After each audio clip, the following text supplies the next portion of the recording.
This podcast is brought to you by Knowledge at Wharton.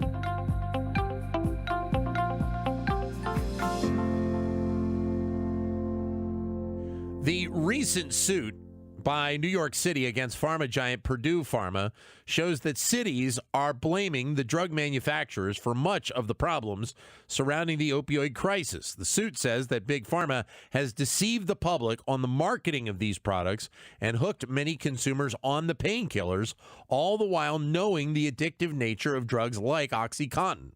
To discuss this further, we are joined by two of the gentlemen that are involved in a recent paper that says the reformulation of OxyContin has been one of the main contributing factors to the opioid epidemic.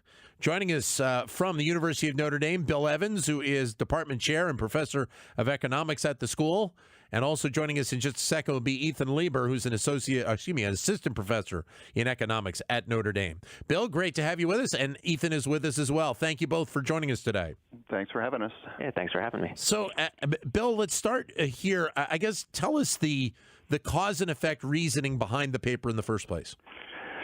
Well, I think you want to think about the opioid crisis as having maybe three different stages. The first stage is this massive run-up in deaths from opioids. And these are prescription drugs that are typically used to treat chronic and acute pain and include name brand products like OxyContin. Then, starting in around 2010, there's this massive run-up in heroin deaths. And then in more recent years, fentanyl has been added to the mix and causing a lot of mortality as a result. And what we're really taking a look at is this movement from opioids to heroin. For a large time period, opioid deaths were going up. And then all of a sudden in 2010, there was an abrupt change in the time path of it. And at that time, there was a massive increase in heroin deaths. Now, OxyContin is an extended-release drug that has very high milligram content, and it was very popular for people to crush it so they could snort it or liquefy it and inject it and get the whole milligram content. In 2010, they turned it into an abuse deterrent formulation where it made it very difficult to do that. So it made it unattractive to be used as a recreational drug. Now, people search for alternatives when the quality of their product declines, and the most readily available, cheapest alternative at the time was heroin. The country's awash in heroin, and there was just this massive shift from OxyContin to heroin. So heroin. I'm sorry, finish up. Go ahead. No. So, I mean, heroin's just much more, much deadlier because you don't have the control in terms of what the milligram dosage is. You don't know what's actually in the product. So as a result, there's been almost, if you take a look at opioid or heroin deaths, there's been actually no change in the trend over time. So it looks like there's been some success on opioids, but really what it's done is just move people to heroin. So, Ethan, tell us about this reformulation of OxyContin, which I guess occurred back in 2010, and the impact that it had, apparently. Yeah, so as Bill was saying, users were crushing the pill and snorting or injecting it. And so essentially what they've done is they used this technology, which made it much, much more difficult to get all of the milligram content once you've crushed it. It basically turned it into a much more gummy substance, right? There actually, if you go look at chat boards online, you see people talking about how it's like trying to snort a gummy bear or something like that. Right? So much less enjoyable than in the past, apparently. And so essentially, once you make it harder to abuse the drug, essentially you've raised the price on this thing, and so people are going to try to find something else to use. And oftentimes, that just ended up being heroin, like Bill was saying. Were people still trying to ingest this, snort it, even when it was a quote unquote gummy substance, or were they were they truly moving away onto heroin? Well, they've done surveys of people that entered drug treatment programs after the reformulation, and a reasonable number of the people, I think it may have been like a quarter to a third, said that they found a way around the reformulation so they could still get the whole milligram content at once. So either was probably liquefying the drug or something. So there did seem to be some people that were able to get around the reformulation. There was some movement to other types of pharmaceuticals that you could abuse. I think Opana was one that seemed to have a big increase in usage right after the reformulation. But there was a noticeable drop in actually the number of people that were using. Well, actually, I shouldn't say drop. There was a steady increase in the number of people that were abusing opioids in national surveys, and in 2010, that flattened out. And so the increase that we were seeing since 1999 essentially stopped once the reformulation occurred. But there was an increase in heroin users.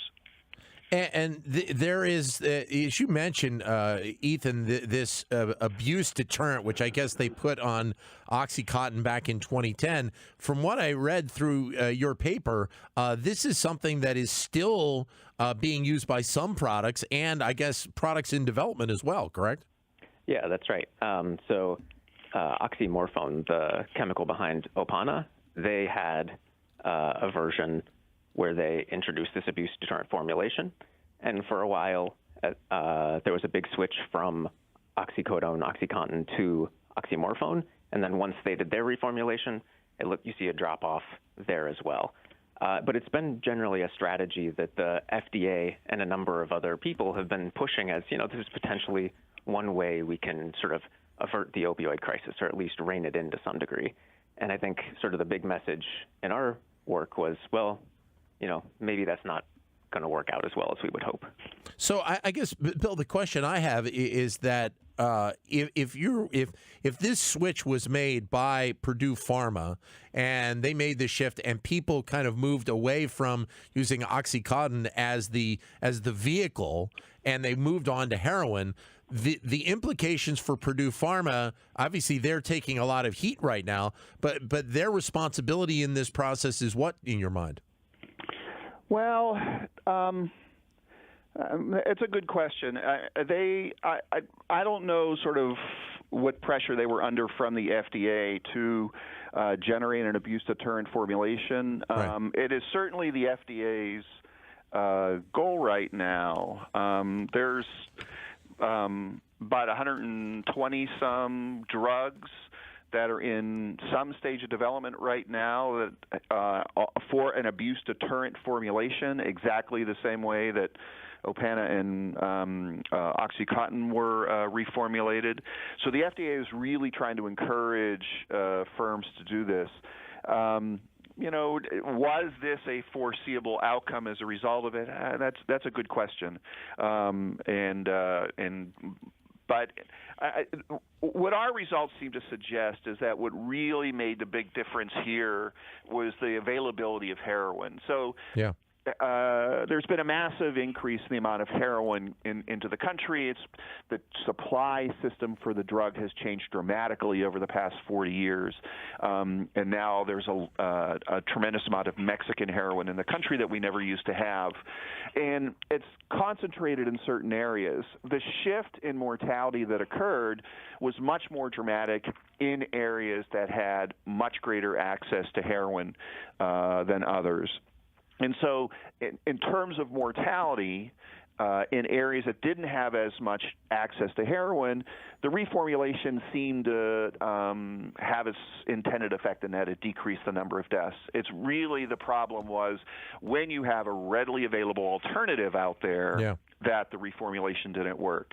And so it was the reformulation in combination with the fact that there was this readily available alternative. And given how easy it is to purchase heroin, the more we encourage these opioids to generate these abuse deterrent formulations, it's not clear that this is going to do much to mortality from the opioid problem because heroin is just such a deadly drug. 844-942-7866 is the number if you would like to join in with your comments or questions. We are joined by Bill Evans and Ethan Lieber, who are with Notre Dame University of Notre Dame. Bill is the department chair and professor of economics. Ethan, assistant professor in economics there. 844-942-7866. Or if you can't get to your phone, you can send me a comment on Twitter at BizRadio111 or my Twitter account, which is at DanLoney21. Two things, Ethan, that I want to bring up. One is the fact that, and you have a statistic in the paper that I guess in 2014 that there were some 4.3 million people that were using pain medicines recreationally. To me, that is a staggering number to begin with. I agree. This comes straight out of the National Survey on Drug Use and Health, and it's just people responding that you ask them a question, have you used pain medication recreationally within the last 30 days? And about, if you extrapolate to the entire population, it's about 4 million people. If you think about people's decisions on whether they want to answer truthfully on this type of question, you might imagine that number is actually even too low, right? If a lot of people think, well, I don't want to admit that I've been using these drugs in a way they're not intended, then you mark no instead of yes. And so the people who say yes is an understatement of the true number in the population, right? That's about 1% of the U.S. population saying they're using these drugs. The other thing I wanted to ask is the fact that obviously there is a concern of what companies like Purdue Pharma knew about these drugs even before 2010, correct? In terms of the potential addictive nature of these drugs. Right. It's I haven't been privy to all their internal documents, but at least there have been a number of investigative reports that suggest Purdue was relatively aware that people were having problems. They weren't lasting the entire 12 hours they were supposed to last between dosing, and that there was this addictive problem. They ended up paying a huge fine. I believe it was 2006 was the year. They paid some $600 million for deliberately misleading prescribers and other individuals about the addictive risks of OxyContin. And one thing that was actually kind of striking about this is usually with companies, when they pay out these fines, they plead not guilty. But Purdue actually capitulated and said, yes, we plead guilty to this. Bill? Well, I mean, back in the early stages of the marketing for OxyContin, the Purdue sales force was trained to tell doctors that there are these that the evidence suggests that when properly administered, opioids have a very low probability of turning into an addiction for patients. Now, the interesting thing about that was the evidence for this is of people who were taking opioids primarily for acute pain, people that are coming out of surgery, people that are dying of cancer. And what the marketing for the drug was for chronic pain, people who have chronic problems with their hips or joints or back pain and muscular skeletal issues. And so in our statistics classes, we tell people that there are in-sample and out-of-sample predictions. And the evidence that they were giving doctors about there's a less than 1% chance people are going to get addicted was for the population they weren't trying to sell it to.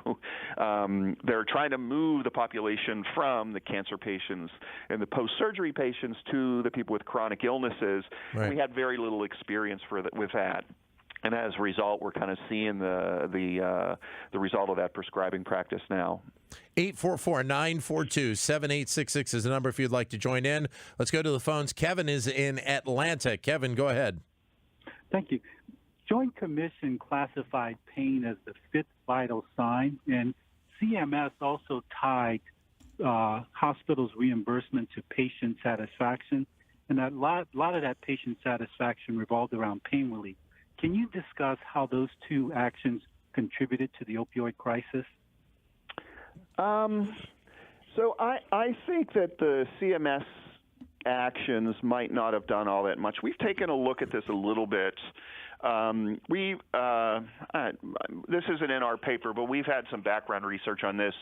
If you take a look at people that are exiting hospitals for particular procedures and particular diagnosis and ask within, say, a month, did they end up having an opioid prescription? That didn't seem to change all that much before and after the CMS started surveying patients, asking them about did the hospital control your pain. So I'm not sure that was part of the problem. I think a lot of the problem right now was generated by prescribing practices of doctors and their belief that in a properly controlled environment they wouldn't get addicted. And so it was the case that we were sort of under-treating pain, and then this new product comes along, and there's some evidence that suggests very few people who are using it for acute pain get addicted. And so I think it's a confluence of events. Now, are those two events, the hospitals moving to serving about pain and the pain being the fifth vital sign, are they kind of the triggers? I'm not so sure. It might be just coincidental, but it's a confluence of events that happen at the same time. Kevin, thanks very much for the call. 844-942-7866 is the number if you would like to join in. We're talking with Bill Evans and Ethan Lieber of the University of Notre Dame about their reporting involving the reformulation of OxyContin and its impact on the opioid epidemic. 844-942-7866 is the number to join in. So, Bill, then in terms of this reformulation, is there something in your mind that companies like Purdue should have looked at back in 2010? And again, as you alluded to, the relationship and what was going back and forth with the FDA is a factor in this as well. Yeah, so we got this idea from the paper by actually talking to someone that ran an opioid treatment clinic in Ohio, which is kind of ground zero for the opioid/heroin crisis. Mm-hmm. Now, he seems to think it was obvious. In hindsight, it may not have been, just because the movement from crushing pills to injecting heroin is a pretty big step. So it might not have been so obvious, but to some people we've talked to in the treatment area, it did seem like a logical step that was going to happen. So on the people on the ground seemed to thought that this was going to happen when they reformulated the drug. So, Ethan, one of the things that Bill just mentioned, I get your opinion on it as well, is obviously one of the factors that has contributed to the opioid epidemic has been the run of illegal heroin coming in from Mexico in the last few years. And obviously that is maybe as big, if not bigger, a problem right now, I think, as the OxyContin issue. Right. So if we look at the number of deaths in recent years, there are about 11,000 heroin deaths and roughly 20,000 opioid deaths. So in terms of magnitudes, there are still more deaths with opioids in them. It's just that heroin has been growing. They've basically quadrupled in roughly a 5-year time between 2010 and 2015. And the increase in the supply from Mexico, there's a little bit of a sense in which, well, okay, maybe it's sort of a perfectly competitive market in heroin, right? There's this old idea in drug supply about, it's called the balloon theory. When you push down supply from one place, some other place pops up to just put it right back out there, right? In some sense, if people are willing to pay a lot of money for heroin, someone's going to provide it for them. Now, how much so what that sort of suggests then is, even though Mexico has taken off as a heroin supplier, it's not obvious that maybe kind of what we're thinking here is, maybe we should clamp down on the Mexican supply of heroin, right? That's maybe one logical response here. But it's not clear that in the long run that's really going to end up doing much on the supply side, given what we've seen in the past. Let me ask you both, and Ethan, I'll start with you. With obviously the news of New York City and what they are doing with their suit, to a degree, I'm not surprised that cities are looking for for entities that are responsible in portion of this. Does it surprise you that cities and states are really starting to fight back through the courts to look at this? No, the bottom line is it's costing a lot of money, right? Whether that is prescriptions from Medicaid, which are, partially paid for by the state, or whether it is firemen, EMS workers who are administering Narcan to people who have had overdoses, it's becoming a really, really big expense. And so, it's sort of a natural step for them to then say, okay, once this gotten big enough, can we get someone else to help us pay for this? Because, apportioning blame then allows you to go after them with some legitimacy. And Purdue has had, New York is a recent one, but there have been many, many lawsuits by states and various jurisdictions trying to recoup costs related to the opioid epidemic. Bill? I think the best analogy is obviously the cases that state governments brought against the tobacco companies back in the late 1990s. There, they were trying to recover costs in the Medicaid program for the health effects from smoking. Now, what made those cases work was the treasure trove of data that was put together of internal tobacco company documents about what they knew. And what's going to be necessary to make these successful cases going forward is probably the same type of internal information. So all that information was digitized. It was up on a web page. It was easy for lawyers to search, and as a result, all 50 states soon joined what was happening in Mississippi and Minnesota when those cases were originally filed. And so if the same type of information is available, then these cases are certainly going to proliferate. Let me ask you this. At the end of the paper, you talk about doing some sort of cost analysis in the future on the impact of heroin deaths, including a lot of these factors. Is that the next step in the research for you folks? Well, I think the next step for us is kind of trying to separate the reason for the opioid crisis. There's a school of thought that suggests that since the deaths are so heavily concentrated in geographic areas that have had the manufacturing sector decimated, in demographic groups like low-skilled white males, that this is really an economic phenomena. But I'm not sure that how good the evidence is on that right now. And so I think the next thing that we're looking at is trying to separate why exactly there is this opioid crisis. Is it the case that people were turning to opioids because their wages have fallen, their job prospects are poor, everybody's left their town, right. There's a tremendous amount of divorce, there's a lot of parents aren't living with kids, so is there this culture of despair that is leading to drug addiction, or is it just that these people are the most at risk because they have the most health problems and the most likely to get a prescription for OxyContin, and is it all prescribing practices? Sort of separating those two things, I think, is a really important economic issue. And one of our listeners tweeted in a comment that I'll pose to you as well, Bill, is he mentions about states with legalized marijuana right now seeing reduced numbers of opioid deaths. So there's potentially another ingredient to this. Yeah, we have very little between ibuprofen and OxyContin. Yeah. And it seems that marijuana is the middle ground for a lot of people, especially people with some chronic issues. And so that's a really interesting area. There's been some research on this already that suggests that states that have moved to more liberal medical marijuana laws have seen less of a problem associated with opioids. So